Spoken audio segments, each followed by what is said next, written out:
It's muted. Until you're ready to ask for the floor. When you do, it's good to say your first name and what county you're on. That really helps when we listen to the playback and get to know you a little bit better. So I'm going to go ahead and start the recording. The recording has started.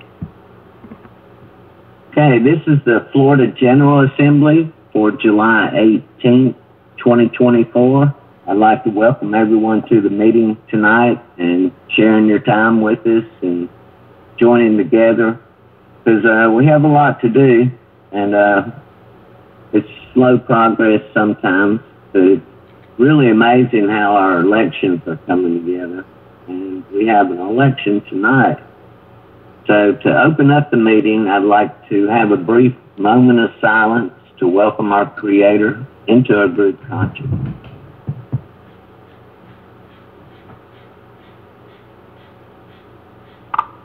All right, thank you. Anna's still doing her coordinator training. And if you haven't seen all the recordings, on the TASA website, you have to, it's kind of weird to get to all the recordings unless you use some other channel. But you go to the Chart Your Course tab, and it's on the home page, and then find Chart Your Course, and then on the right-hand side it has a lot of the new things that were migrated over from the Mattermost. The Mattermost, it's shut down. I couldn't even log in. Comes up with some error code. But so it's good to have some recordings from coordinator training, and that'll be starting at tonight at 8 o'clock. So we go through the Bivens decision. I read through it one time. And if you do need to respond, please unmute and respond. Bivens decision for the first and final reading. This meeting is private. Bearing false witness, misrepresentation, and posting inflammatory rhetoric in public forums is forbidden and shall be addressed in an appropriate manner. To eliminate all conflict and false allegations, is there anyone in attendance at today's meeting that is a member or agent of any law enforcement agency or public agency of the federal, state, county, city, or township agencies present? Their response to the Bivens for the first and final reading. All right, hearing no response, we'll move on through the agenda. And we always have our Florida emission statement on there. Florida maximum, about staying focused. And old minutes, I've been moving some of those, trying to clean up this agenda a little bit. There's still at the bottom of it a whole lot of information. So we did have a meet a candidate last week. We met David Charles for bondsman, and we also did 4 new recording secretaries were elected, and they were all unanimous. We had one on Palm Beach, had 2 nays, but they were elected as state recording secretaries. We always have the opportunities, working on those. If you see one of the opportunities, just let me know you want to work on that one. And trying to keep moving forward. We do the leopard tip of the week, and this week Donald sent me a really nice video.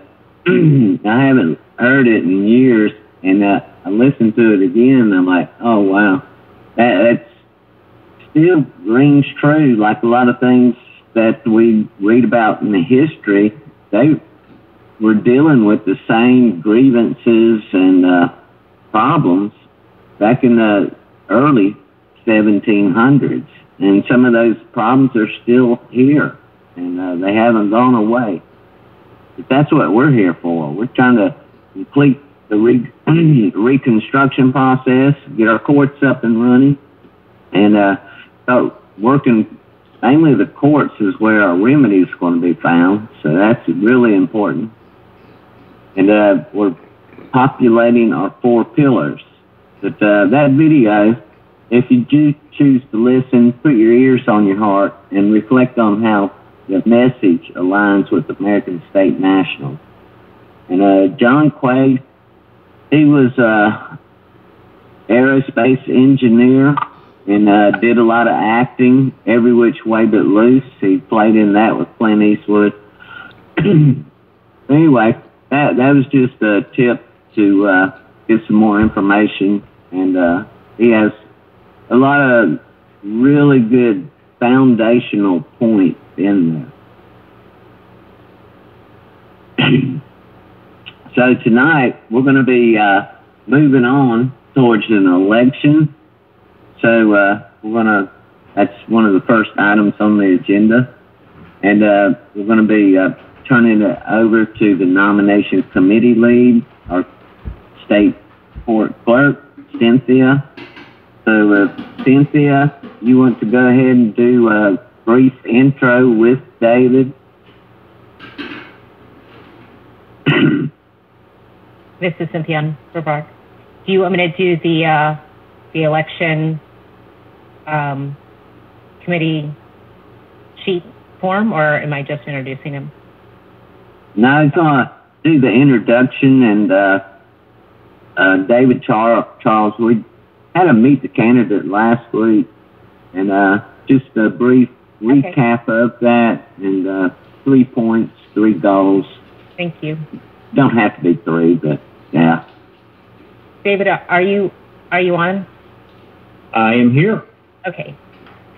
So David Charles is the nomination for the Florida Court Bondsman, and he's going to present to you 3 things that he would like to achieve this year. And you have the floor, David. Oh, thank you very much. This is David from Santa Rosa. I appreciate it. Looking at the responsibilities of the bondsman, need to work on some guidelines and checklists for an orderly flow within the courtroom. It looks like to me that could get very hectic if you're not getting people seated properly and going in the right direction. So that's something that we definitely need to work on. Also looking at the responsibilities, a tracking system for posting of the bonds, also the fee schedule, bond rosters, also the paid receipts need to be kept up and need to be at least in duplicate. Also, closing of the business day of the court, there's going to need to be a checks and balances that I think are securing all of the fees, because there is monies that are handled through that, and then it needs to be locked in a secure location. Also, looking at our affirmation, I think Cynthia had mentioned to me that we're working on that there is some verbiage in there that needs to be clarified. A couple of other things that I would like to point out that I thought was very, very important was that this is history in the making. This is substantial. Also, that this process, I think in any part of our leadership roles, is going to be a fluid process to where that we are going to have a learning curve that's going to be, obtained. What works today may not work tomorrow. I believe in Kaizen. If you are not familiar with that word, you can look it up. But it means never unending change, better each time, better and better today than tomorrow. Also, what I think I would be excited about is getting mock trials set up so we can actually physically walk through the entire process before we lead someone in the courtroom. That's just my opinion, and I yield. Thank you, David. So there's a little bit of time that we have before the elections. If anybody wants to have any questions presented to David, just go ahead and present yourself, your name, and your county. Hi, my name is Deb. I'm in Seminole County, and I need a mock trial. I actually recently got pulled over for speeding, and then I didn't know the cop was pulling me over, and he said that I ran through a stop sign afterwards. Then, as a result of not presenting my driver's license, he arrested me and put a charge as, what was it called? He said, resisting arrest without violence. And I was put in jail for like 12 hours. And they never notified me of my court date with a written notice. I never received it. And then I got arrested again upon filing a motion of dismissal at the county clerk's office because the judge's attorney said to get this paperwork to them right away and that they would be understanding. So I definitely feel like we need to assert our rights. And I just want to know when I can have a mock trial because I want to be prepared to walk in there and assert my rights as a people of the land. Absolutely. I totally agree. Excellent. Sorry that you got arrested. Wow. Wow. Yeah. Wow. Yes. Yeah. And I agree. And that's the importance of you know, and Florida is working diligently to get all the pillars in place. And we're very, very close. Anyway, I yield.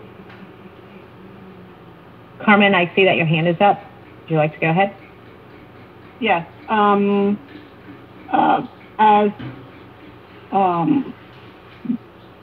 also the head county organizer, and we have been discussing this whole situation actually a couple times, Charles.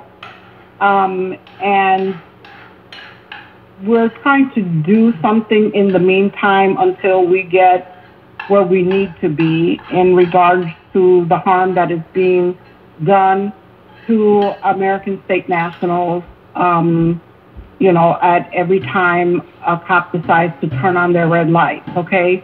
And we obviously have not harmed anyone, but they always assume that we are their, you know, a U.S. citizen or a municipal citizen, and those citizens do not have any rights, and therefore they always assume that that's what you are. And even if you do tell them that you're a foreign sovereign, they don't care because they have been programmed to look at sovereign citizens as unruly, you know, that we don't obey the law and all this stuff, and they don't want to listen to anything. So these mock trials are going to be very important for us, and Unmuted. courts are standing. We should be Muted. extradite those cases from the maritime court or these administrative courts into our own jurisdiction, and that will help. But in the meanwhile, we're sitting ducks here with all the harm that's being done, because if you don't show up to their court, they put out a warrant for your arrest. If you're traveling with private plates, they say that you're without registration.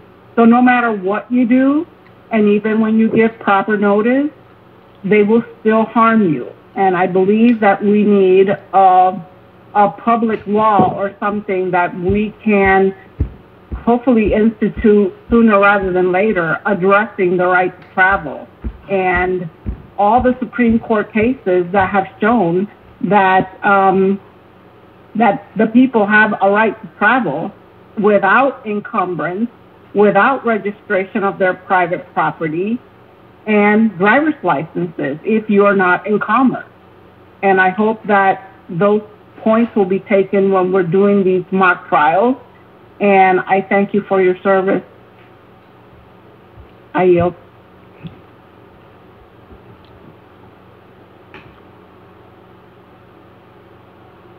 Thank you, Carmen. Is there anybody else that would like to ask some questions for David?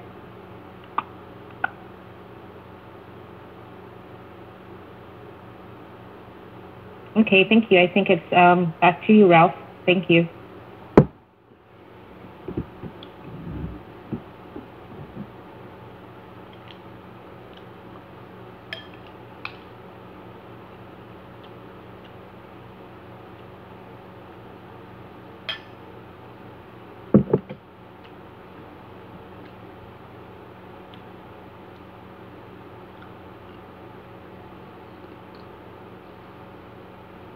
Ralph, if you're speaking, we can't hear you.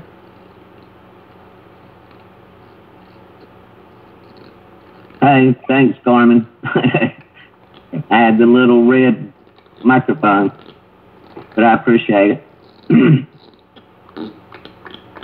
Yeah, so I was just saying I was going to go through the part of the elections process, and we have a script that we had written that was going to stay on track.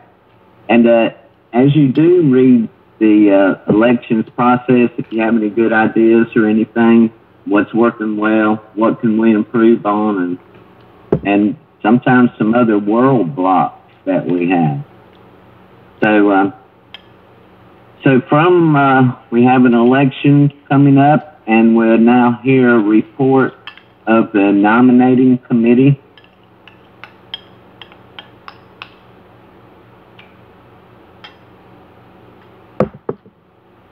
You don't want me to start from the top? Okay. The nominating committee places in the nomination the following for the Florida General Assembly, Florida State Court Bondsman, David Charles. All right, and if we were doing a physical meeting in a big room, then the committee chair would pass that report to the assembly chair and retire to their seat. The report from the nominating committee should be autographed by all the committee members. We do that, haven't been actually autographing them, but we do discuss each one, and they're approved. And all nominees, they go through the vetting and nomination process. So they are definitely qualified candidates when they get to this point. So I'm going to repeat the report from the nominating committee, and the nominating committee has named the following man for the coming term for the Florida General Assembly Court Bondsman, David Charles. So we hold an election process, and it's still a struggle right now. We're doing it by yays, nays, or abstains for the candidates. So at first, we'll go through and ask for the yays, then nays and abstains. So to commence the election process for the Florida General Assembly, Florida Court Bondsman, David Charles. All those in favor, say yay. Yay. Yay. Yay. Yay. Unmuted. Yay. Yay. Muted. Yay. Yay. Abstain. And do we have any nays?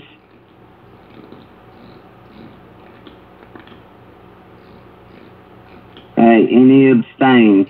Thought I heard one. Was that David? Yeah. Yeah, that's me. Lulu was saying. Lulu was saying abstain. Okay, thank you.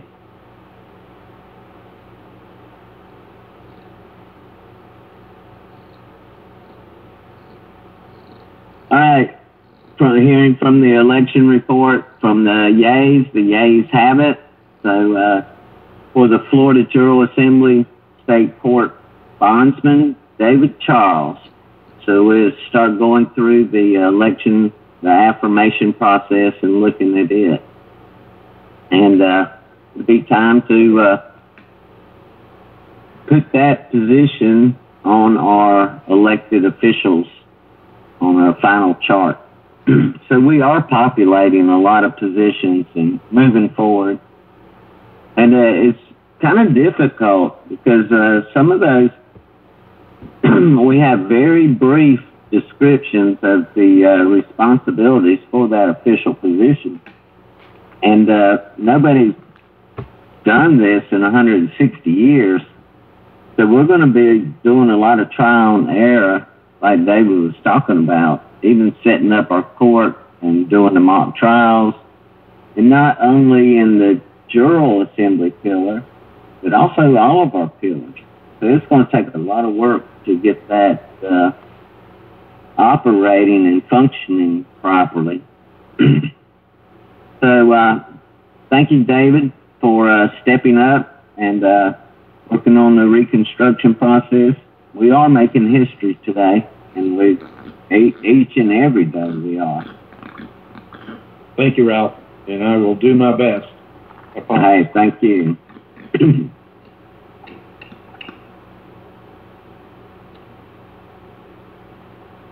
So, one thing I was looking at is I was going to start doing the how to build an assembly, and just ask everybody if that's something we want to do at our General Assembly meeting, how to build an assembly. And the total thing's about 64 pages, and just try and hit just one chapter a week. And as we do it, we can look at our organizational handbook, organizer handbook, and see how it aligns up. And they should be working hand in hand, and along with the constitutional enforcement seminar. If you haven't read that, there's a lot of good information in there.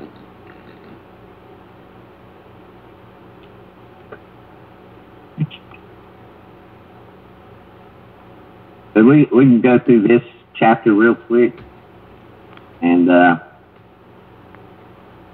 make any notes, any things that we need to be working on. But how to build an assembly, and that's part of what our level up is. And one thing that goes hand in hand with this is the exhibit that's the 3 branches of government, and talks about the union estate, and that's basically more on our county level, and the national soil jurisdiction, the union estate. And at the General Assembly meeting, we're focused on the Federation of States. That's where Florida, the lawful people, are. And that's where we're populating our public positions, our official positions. I'll read through this real quick and just do the introduction tonight. And Anna talks to us, and we finished the one more thing. In the coordinator meetings, we've been going through this, how to build an assembly. So right now I'm still reading the draft one, but there were very few changes made in it. The only main changes were inserting some links to different articles supporting resources. So on the introduction, Anna von Ritz talks and says, congratulations on your decision to step up and help build your local or state assembly. This is a huge task, and it takes many hands coming together to do it right. It also takes a foundational understanding of many things like our history, the real history, American history, not the U.S. history, and how we were called into session, what the final goal is, and what the steps are to get there. Some of these things we know, some of them we're creating based on the information we have. And we're learning every day. The people I talk to, we're doing research all the time. Looking in old congressional files and even other state records. The foundational principles in this manual are based on the extensive research and writings of Anna von Ritz and her team of researchers, as well as countless hours of webinar conversations. Wherever there is a reference to an article number, it refers to a particular article written by Anna, and all the other articles can be found on their website. This manual is not to replace the vast resources available on the TASA site, but is an adjunct designed to be a guide to the reconstruction itself. This website will frequently point back to other resources for deeper dives into relevant supportive information. So they have a couple of links there. And section 1, first, a little history. This is kind of like how we were called together. And she goes through, like, once upon a time there was a brand new baby country that had just won its independence from its motherland. Great Britain. Well, sort of.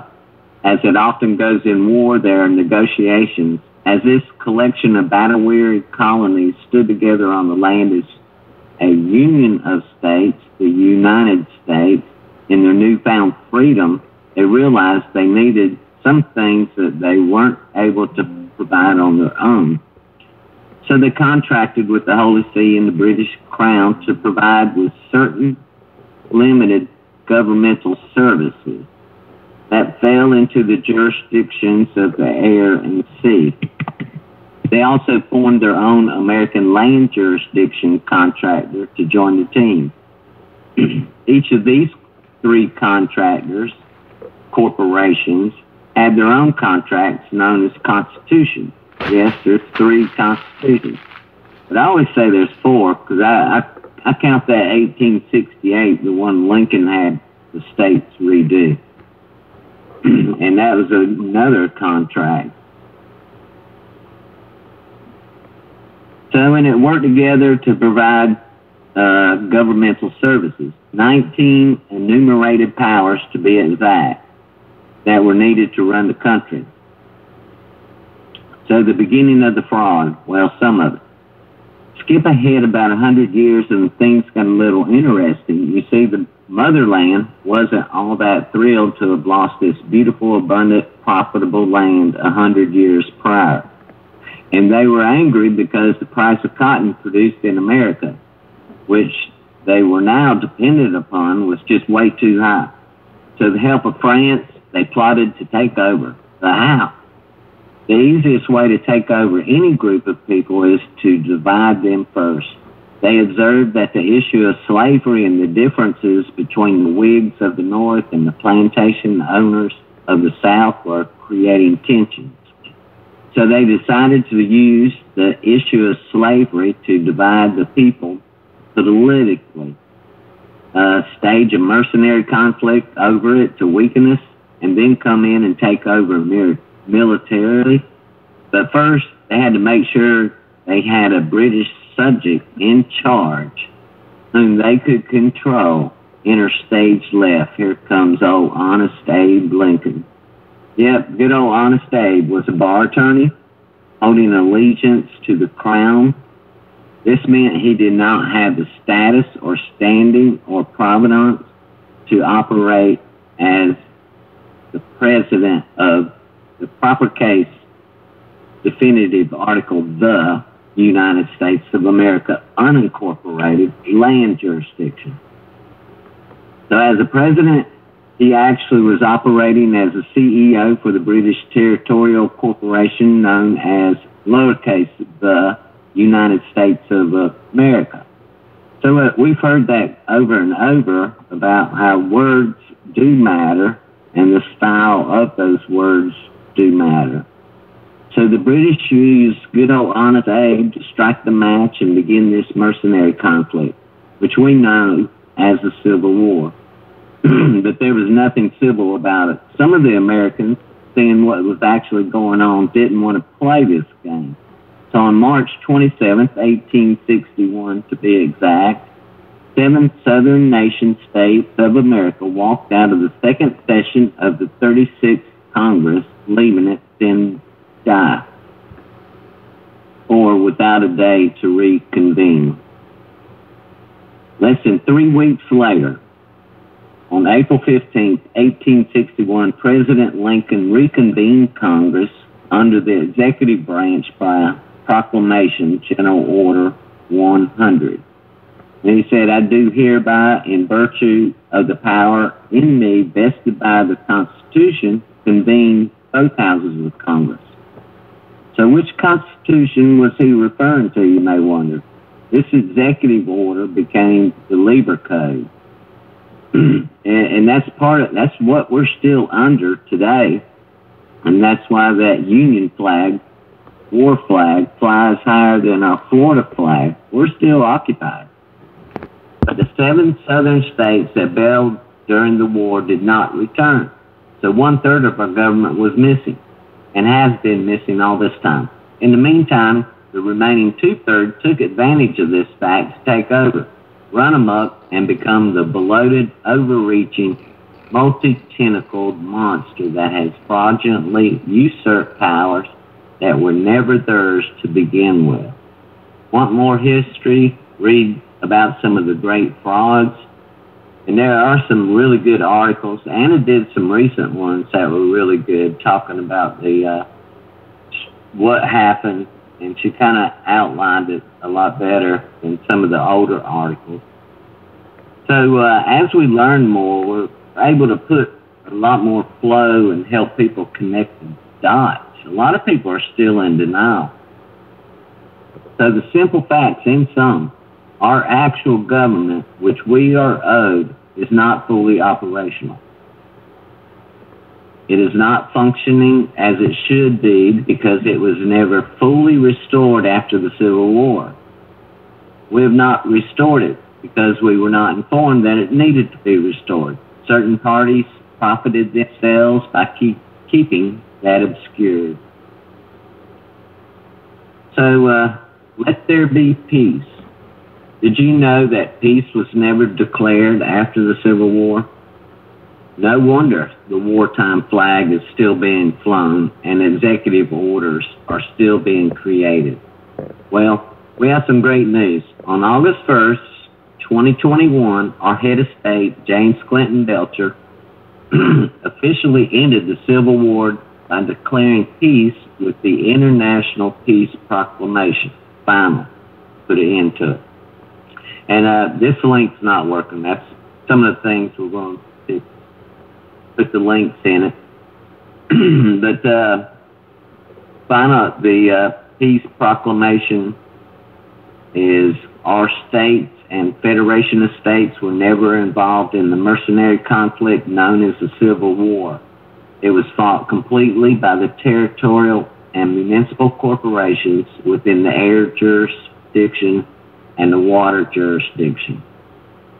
The land and soil jurisdiction has been at peace continuously and remains so to this day.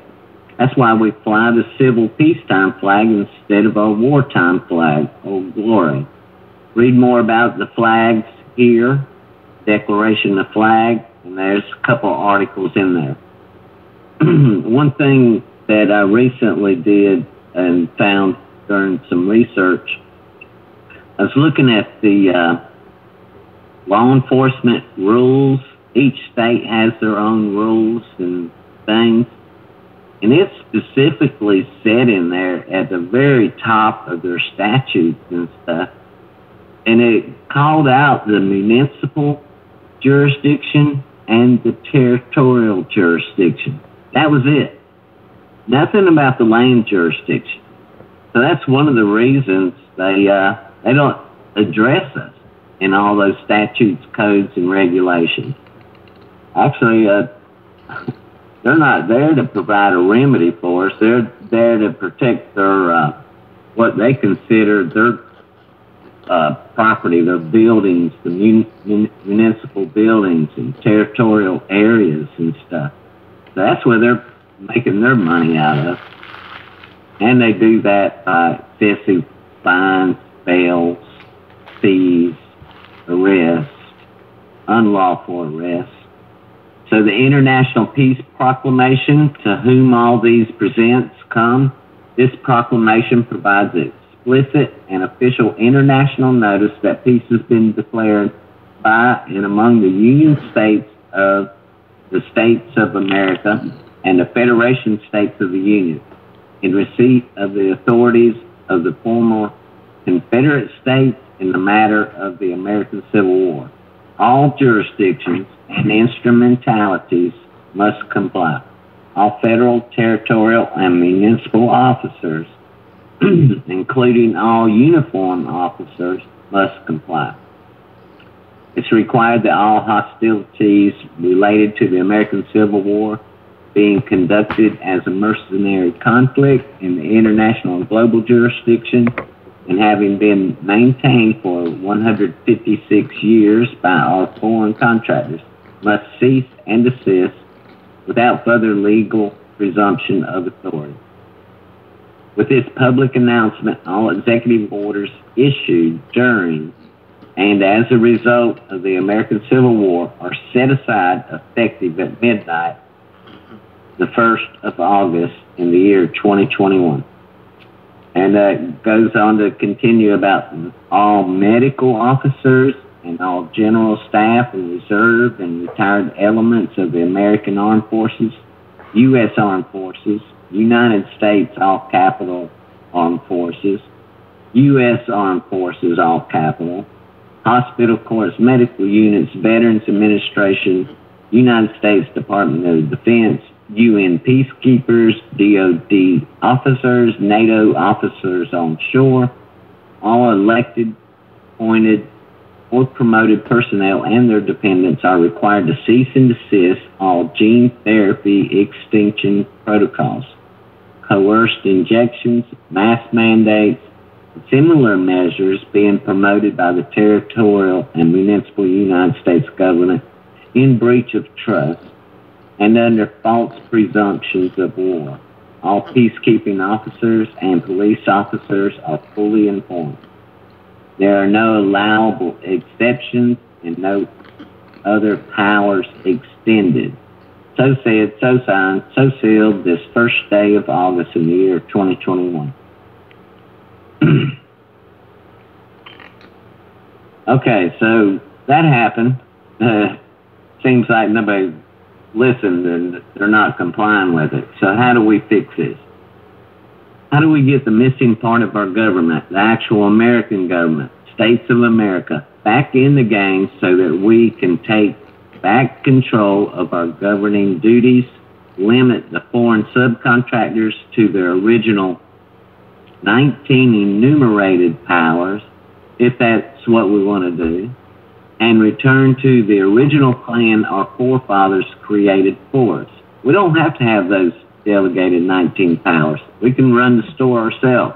And Anna's talked about that sometimes, but during that transition period, it's going to be kind of hard to just run everybody out and then we start running the store. So easy. We just need to call all the states back into session, right? But wait, what are we exactly calling into session? Check out section 2 for the answer. And some of the maximums of law: the creation is never greater than the creator. Possession by pirates does not change the ownership. Fraud vitiates everything. There is no statute of limitations on fraud. So there. All right, that's it for section 1.